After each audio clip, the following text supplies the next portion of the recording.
একদা এক জঙ্গলে বাস করত এক বানর। তার নাম ছিল পিকু। পিকু অনেক চালাক বানর ছিল। জন্মের পর থেকে পিকু তার বাবা মাকে হারায়। আর তখন থেকে পিকু বনের রাজা সিংহের সাথে তার গুহায় থাকতে শুরু করে। সিংহ পিকুকে খুব ভালোবাসতো। একদিন সিংহ পিকুকে বলে, পিকু, আমার শরীরটা বড্ড খারাপ। কেন রাজা মশাই, কি হয়েছে? বয়স হয়েছে, তাই আর শিকার করতে যেতে পারি না। তাহলে এখন কি করতে হবে রাজা মশাই? আজ দেখি শিকার করতে যাই, কোনো শিকার পাই কিনা। আপনি একা যাবেন না রাজা মশাই, আপনি শিকার করতে যাবেন আর আপনাকে পাহারা দেব যদি আপনার কোনো সমস্যা হয়। তা ঠিক বলেছ পিকু, বয়স হয়েছে, আগের মতো আর শিকারে যেতে পারি না। তাহলে চলো এখন বেরিয়ে পড়ি। চলুন রাজা মশাই। এরপর রাজামশাই শিকারের উদ্দেশ্যে বেরিয়ে পড়ে আর সিংহের সাথে পিকু থাকে। এরপর রাজা জঙ্গলে দেখে একটা হরিণ ঘাস খাচ্ছিল। তখনই সিংহ রাজা দৌড়ে হরিণকে শিকার করার চেষ্টা করে, তবে বয়স হওয়ায় দৌড়াতে পারে না। আর পিকু দাঁড়িয়ে থেকে রাজাকে দেখতে থাকে। এরপর রাজা হাঁপিয়ে গিয়ে ধপ করে বসে পড়ে। তা দেখে পিকু দৌড়ে সিংহ রাজার কাছে যায় আর বলে, আরে আরে রাজা মশাই, চলুন তো চলুন, উঠুন আগে গুহায় চলুন, তারপর দেখি কিভাবে কি করা যায়। হ্যাঁ চলো পিকু। এরপর পিকু সিংহকে নিয়ে সিংহের গুহায় আসে। আর পিকু সিংহকে বলে,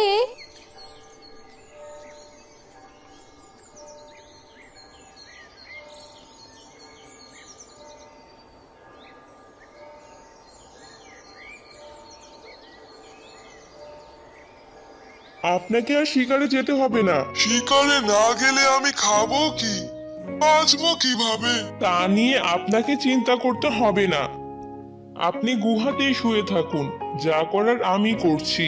এই কথা বলে পিকু গুহার বাইরে বেরিয়ে যায়। এরপর পিকু সবাইকে ডাকে আর সবার সামনে দাঁড়িয়ে বলে, তা নিয়ে আপনাকে চিন্তা করতে হবে না, আপনি গুহাতেই শুয়ে থাকুন, যা করার আমি করছি। পিকুর কথা শুনে অন্য পশুদের সাথে দাঁড়িয়ে থাকা শিয়াল বলে, রাজা মশাই যেহেতু আমাদের দেখতে চেয়েছে, তাহলে আমরা সবাই মিলে রাজাকে গিয়ে দেখে আসি। না না, তা তো করা যাবে না। কেন? রাজা মশাই অসুস্থ, তাই এভাবে ভিড় করে তাকে জ্বালানো যাবে না। এক এক করে সবাই দেখে আসবে গুহায় গিয়ে। পিকুর কথা সবাই সহজভাবে মেনে নিলেও শিয়ালের কাছে বিষয়টা সন্দেহজনক লাগে। তাই শিয়াল বলে, আমার একটু কাজ আছে, তাই সিংহ মশাইয়ের সাথে সবাই দেখা করে আসুক, তারপর শেষে আমি যাব। ঠিক আছে, আমি তাহলে যাই এখন।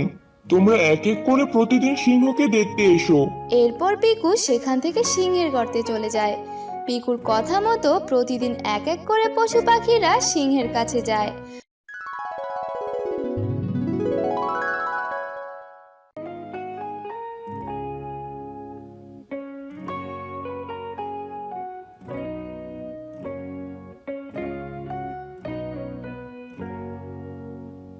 তবে সিংহের গুহা থেকে কেউ আর ফিরে আসে না।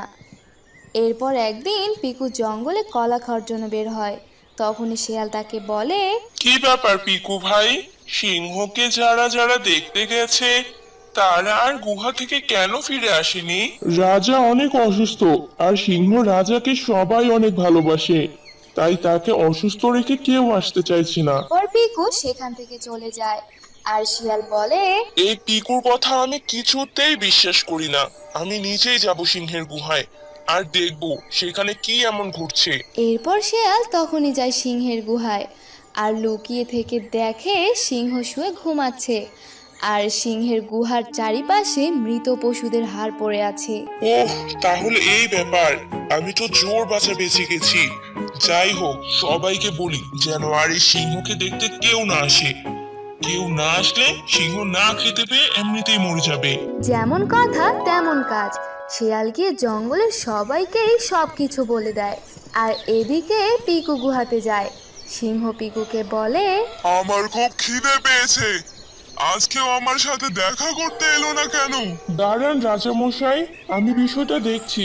এরপর পিকু জঙ্গলে যায় আর আড়াল থেকে জঙ্গলের পশু পাখিদের মুখে সিংহের ছলনার কথা শুনতে পায়। আর পিকু মনে মনে বলে, না, ওদিকে যাওয়া ঠিক হবে না। জঙ্গলের সবাই আমাদের ছলনা জানতে পেরে গেছে। রাজাকে কি গিয়ে বলতে হবে?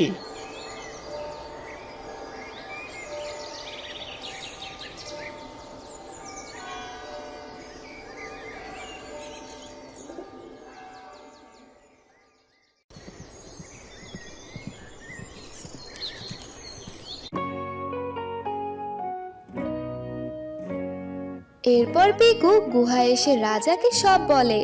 পিকুর কথা শুনে রাজা রেগে যায় আর পিকুকে বলে, আমার খিদে পেয়েছে, আমি তাহলে এখন কি খাবো? আজ তোকেই খেয়ে নেব। রাজা মশাই, আপনি আমাকে কেন খাবেন? দয়া করে এমন করবেন না, পরে আপনাকেই পস্তাতে হবে। তবে সিংহ রাজা পিকুর কোনো কথাই শোনে না, পিকুকে অন্য পশুদের মতোই খেয়ে ফেলে।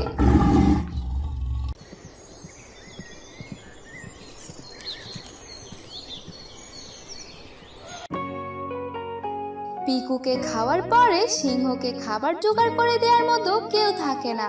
আর ধীরে ধীরে সিংহ মাটিতে নেতিয়ে পড়ে আর বলে, আমার পিকুকে খাওয়া উচিত হয়নি।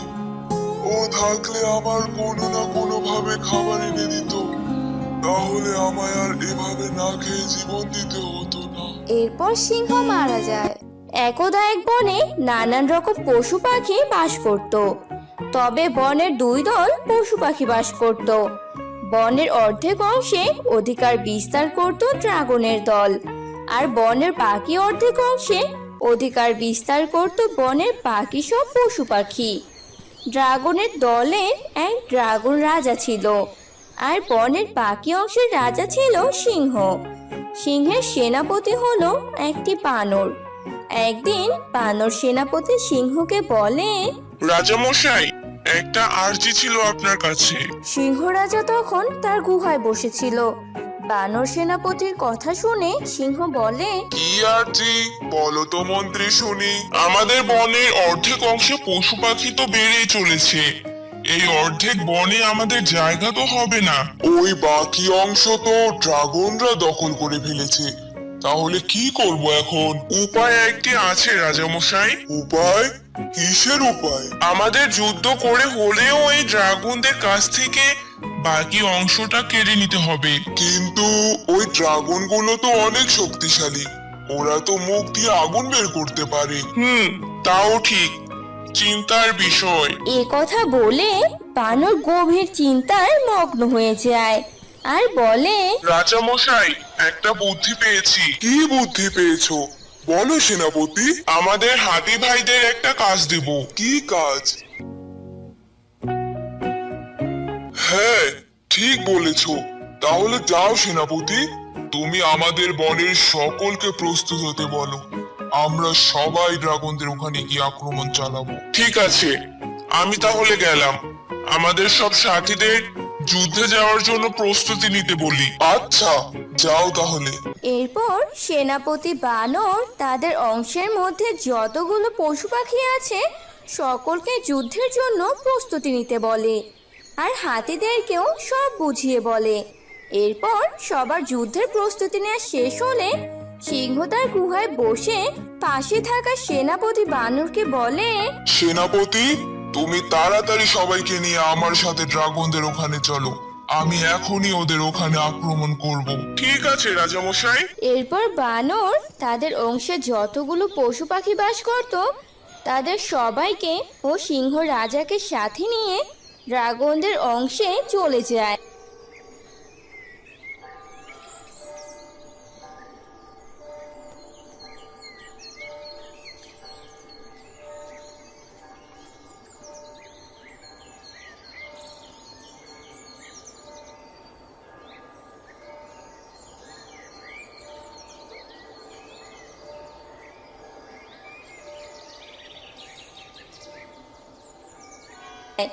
সিংহ রাজা ও তার সব প্রজা পশু পাখিদের দেখে ড্রাগন রাজা বলে, কি ব্যাপার সিংহ, তোমরা সবাই এখানে কেন?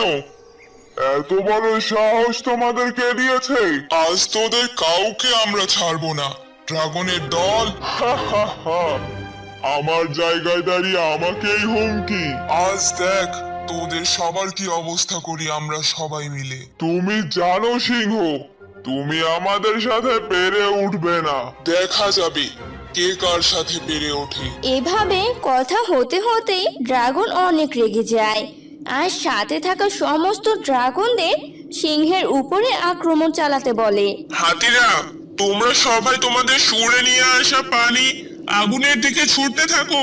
বানরের কথা শুনে হাতিরা সবাই পানি ছুটতে থাকে আর সিংহের সাথে থাকা সবাই এদিক সেদিক থেকে পাথর এনে ছুটতে থাকে।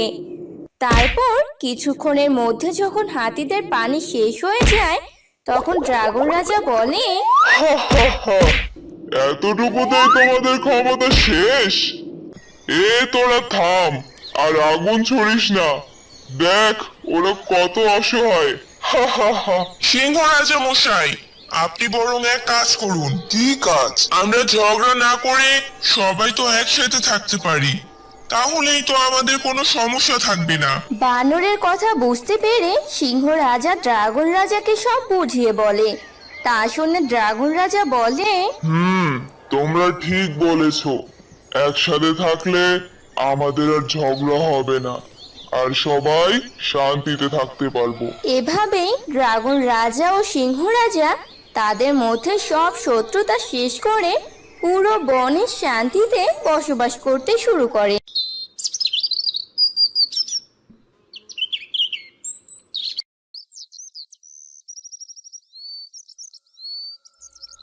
এবার আমার কাছে অনেক লাউ ধরেছে দেখছি।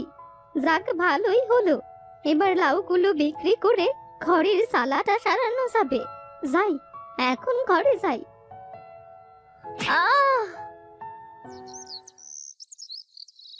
মামা, কি হয়েছে আপনার?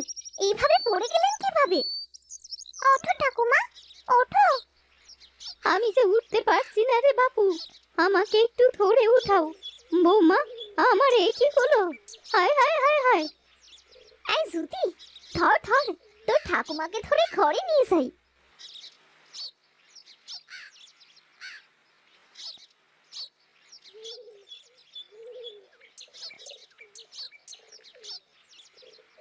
বাবা, বাবা, আজ বিকেলে না ঠাকুমা উঠানে পড়ে গিয়েছিল, আর উঠে দাঁড়াতে পারছে না। বাবা, কি বলছিস মা? তোর মা কোথায়? মা, মা তো ঠাকুমার কাছেই আছে। আচ্ছা চল তো গিয়ে দেখি কি অবস্থা।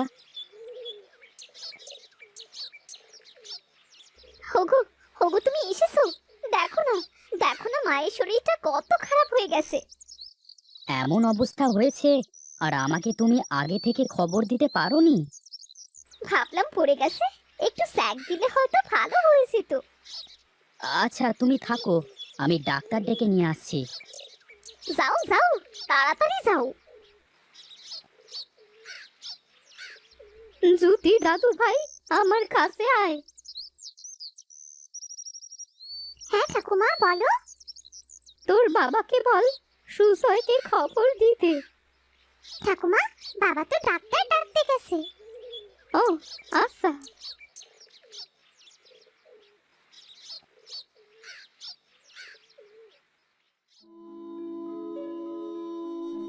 বুড়িমার শরীরটা অনেক খারাপ, কাল একবার গঞ্জে নিয়ে ভালো ডাক্তার দেখাস।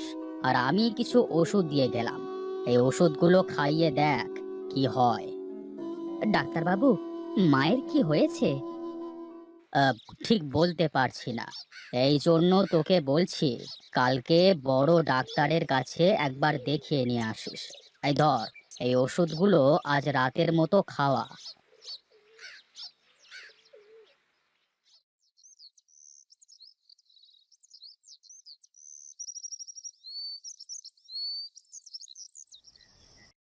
মতিন বাবা, মতিন, বলছি কি, একবার তুই সুজয়কে খবর দে বাবা। আচ্ছা মা, কাল সকালে খবর দেব। শিউলি, মায়ের জন্য এই ঔষধগুলো খাওয়াও তো।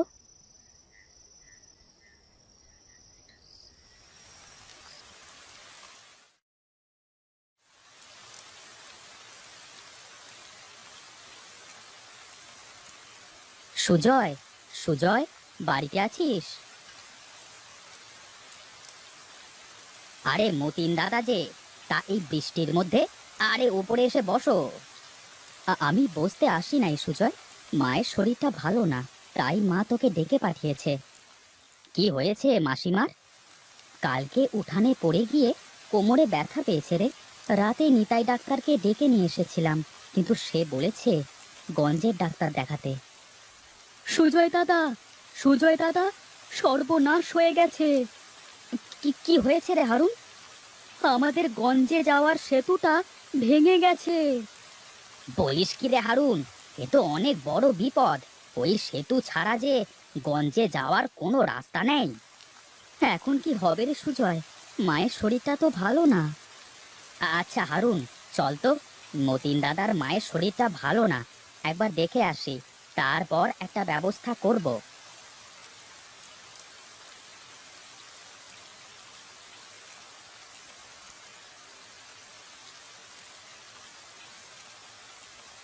এসেছিস সুজয়? আমাকে গঞ্জের ডাক্তারের কাছে নিয়ে যাবি? হ্যাঁ মাসিমা, নিয়ে যাব, তুমি চিন্তা করো না, দেখবে একদম ঠিক হয়ে যাবে। কিছু বলবে মাসিমা? আরে সুজয়, তোর মাকে বলিস আমার বাড়ি থেকে লাউ নিতে। সেই দেখ না, আমার ঘরের সামনে কত বড় বড় লাউ হয়েছে। আগে তুমি সুস্থ হও, পরে মা একসময় এসে নিয়ে যাবে। ওটা কি গো মাসিমা? ওটা হলো লাউয়ের বস। ওটার মধ্যে লাউয়ের অনেক বীজ আছে। এবার মাঠে তুই আর মতিন মিলে লাগাস। সুজয়, এখন মাকে গঞ্জে কিভাবে নিয়ে যাওয়া যায় সেটা ভাব। আচ্ছা মাসিমা, তুমি থাকো, আমি বাইরে যাচ্ছি। চলো আমরা বাইরে গিয়ে বসে আলোচনা করি। হ্যাঁ রে সুজয়, কিছু ভাবলি? তা ভাবছি। আচ্ছা, একটা নৌকার ব্যবস্থা করলে কেমন হয় বলতো? এখন নৌকা কোথায় পাবি? নৌকা পেতে হলে তো গঞ্জে যেতে হবে, তারপর সেখান থেকে নৌকা কিনে নিয়ে আসতে হবে।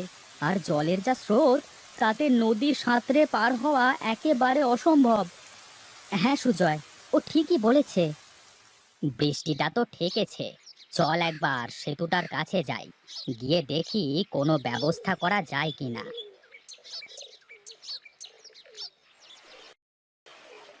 না, সেতুর যা অবস্থা দেখছি, তাতে তো মেরামতো করা যাবে না দেখছি। এখন কি করবি রে সুজয়? হ্যাঁ রে, সেটাই তো চিন্তা করছি।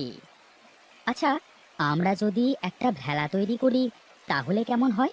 সেটার উপর করে মাকে নদীর ওপারে নিয়ে যাব। নদীর যা স্রোত, তাতে করে কলার ভেলা মনে হয় এসে ঠেকবে না, ডুবে যাওয়ার সম্ভাবনাই বেশি। কিন্তু ভেলাটা যদি হয় লাউয়ের, তাহলে কেমন হয়? লাউয়ের ভেলা? হ্যাঁ, লাউয়ের ভেলা। এই মতিন দাদা, তুমি একটা কাজ করো, মাসিমায়ের ঘরে দেখলাম বড় বড় কিছু শুকনো লাউ রয়েছে, তুমি ওইগুলো নিয়ে আসো। আর হারুন, তুই বাঁশ নিয়ে আয়, আমি বাড়ি থেকে রশ্মি আর প্রয়োজনীয় জিনিসপত্র নিয়ে আসছি। ঠিক আছে।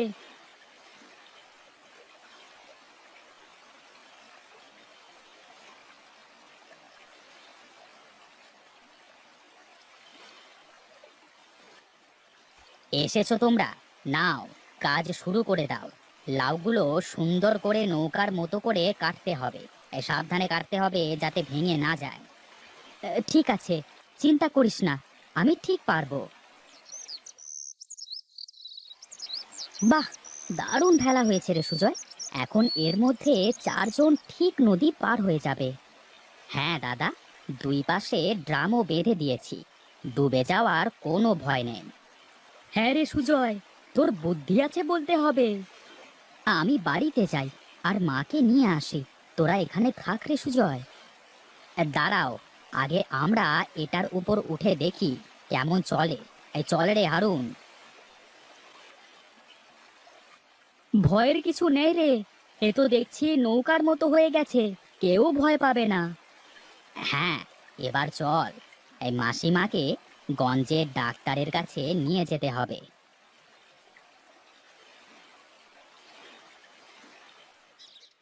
যাও, মাসিমাকে নিয়ে আসো, আমরা এখানে আছি।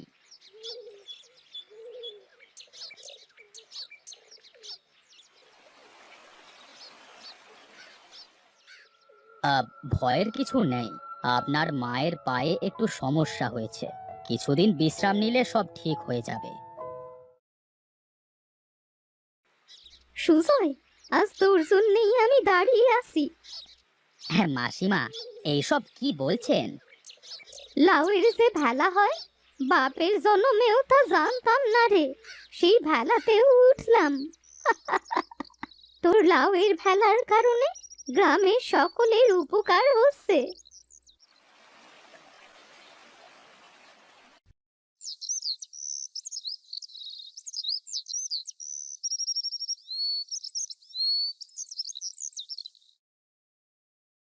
না, এভাবে আর পারি না। আস্তে আস্তে কেমন যেন শরীরের সব জোরবল হারিয়ে যাচ্ছে। এদিকে ছেলেটা তো আমার কোনো কথাই শোনে না।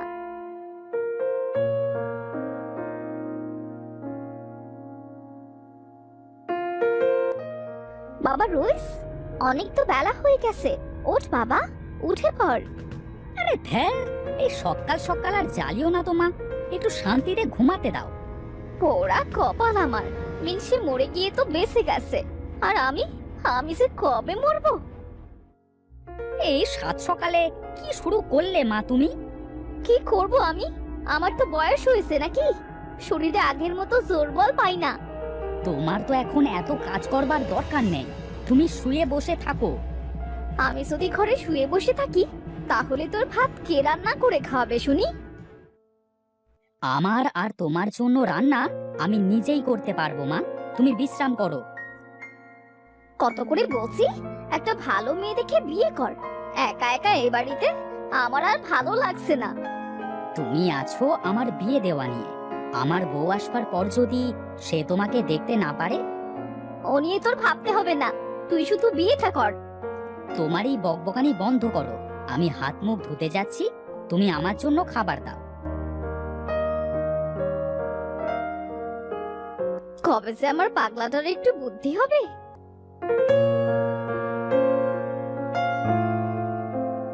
কই গো মা, তাড়াতাড়ি দাও। হে নে বাবা, খেয়ে নে।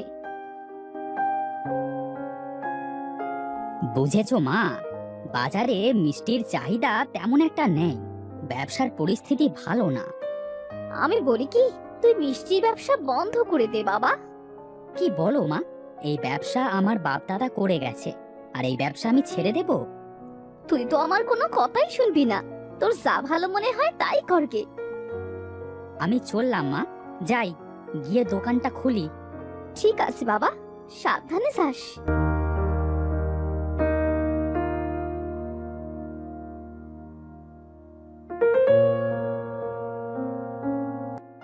সবার দোকানে খরিদ্দার মৌমাছির মতো ভোঁ ভোঁ করছে, আর আমার দোকানে শুধু মৌমাছি ভোঁ ভোঁ করছে।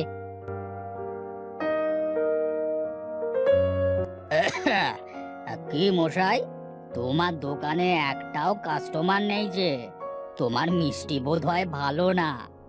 কি বলেন মশাই, আমার দোকানের মিষ্টি যে একবার খায় সে বারবার আসে।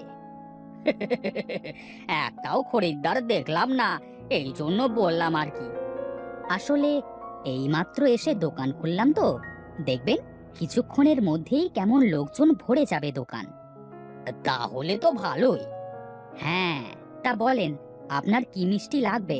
রসগোল্লা, চমচম, না ছানার জিলাপি? আমার দোকানের ছানার জিলাপি যে খেয়েছে না, সে বারবার খেতে আসে।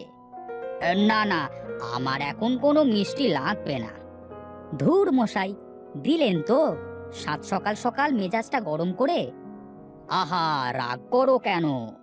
আমার কথা তো শোনো, তার আগে আমি একটু বসি।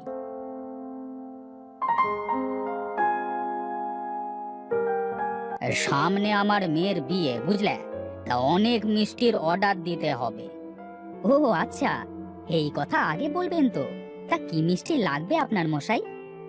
রসগোল্লা, চমচম, আর সাথে ভাবছি গুড়ের লাল জিলিপি থাকবে। তা বেশ বেশ, আপনি বলেন কতটুকু করে লাগবে আপনার?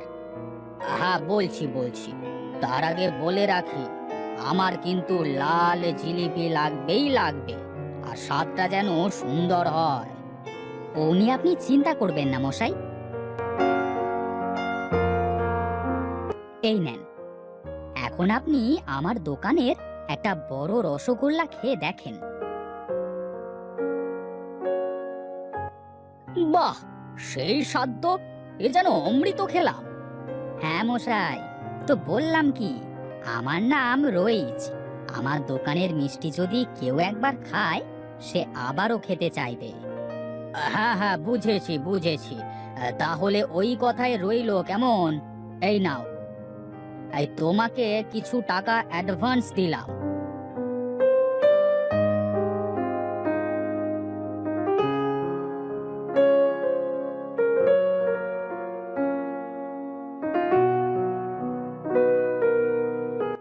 কিরে বাবা, আজ এত সকাল সকাল চলে এলি? শরীর ঠিক আছে তো তোর? শরীর টরীর সব ঠিক আছে মা, আজ একটা বড় কাজের অর্ডার পেয়েছি। বাহ, তাহলে তো ভালোই হয়। কিন্তু মা, বেটা লাল জিলাপির অর্ডার দিয়েছে, বলেছে স্বাদটাও যেন সুন্দর হয়। অর্ডার যখন নিয়েছিস তখন দিবি, সমস্যা কোথায়? বলছিলাম মা, তুমি ছাড়া তো কেউ লাল জিলিপি ভাজতে পারে না, তাই তুমি যদি... আমি তোকে লাল জিলিপি ভেজে দিতে পারি, কিন্তু তুই যদি আমার কথা শুনিস তো। কি কথা তুমি বলো? আমি তো তোমার সব কথা শুনি মা। তুই যদি আমাকে একটা বৌমা এনে দিস, তবেই আমি তোকে লাল জিলিপি ভেজে দিতে পারি। ঠিক আছে মা, এই অর্ডারটা দিতে পারলে অনেক টাকা পাবো, তারপর তোমার ইচ্ছে পূরণ করব। ঠিক আছে, তাহলে কালকে সকালেই জিলিপি ভাজা শুরু করব। আমি তাহলে কর্মকারের কাছে মিষ্টির অর্ডারটা দিয়ে আসি মা, তুমি আমার খাবারটা তৈরি করো। ঠিক আছে বাবা।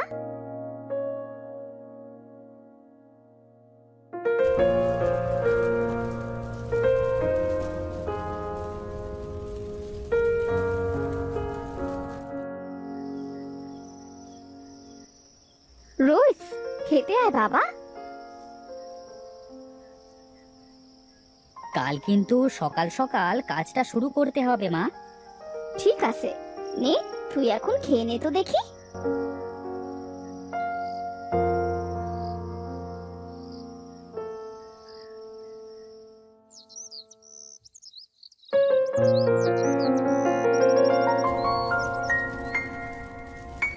ওহ, এই আগুনের তাপে মনে হচ্ছে তো পুরো শরীরই পুড়ে যাচ্ছে। তোমার হাতে জিলিপি খেলে মুখে লেগে থাকে মা। একটা বিয়ে তো কর, তোর বউকে শিখিয়ে দিয়ে যাব। ঠিক আছে মা, দেখা যাবে।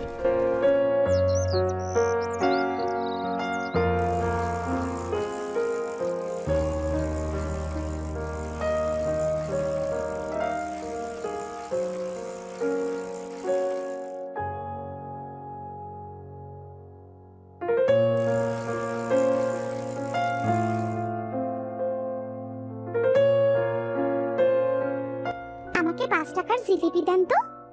লাল জিলাপি তো নেই, তুমি মিষ্টি নিয়ে যাও। না, সুনীল কাকার মেয়ের বিয়েতে সবাই জিলিপি খেয়ে আপনার অনেক নাম করেছে। তাই নাকি? এ তো খুব ভালো কথা। হ্যাঁ, সবাই এখন থেকে লাল জিলিপি কিনতে আপনার দোকানেই আসবে।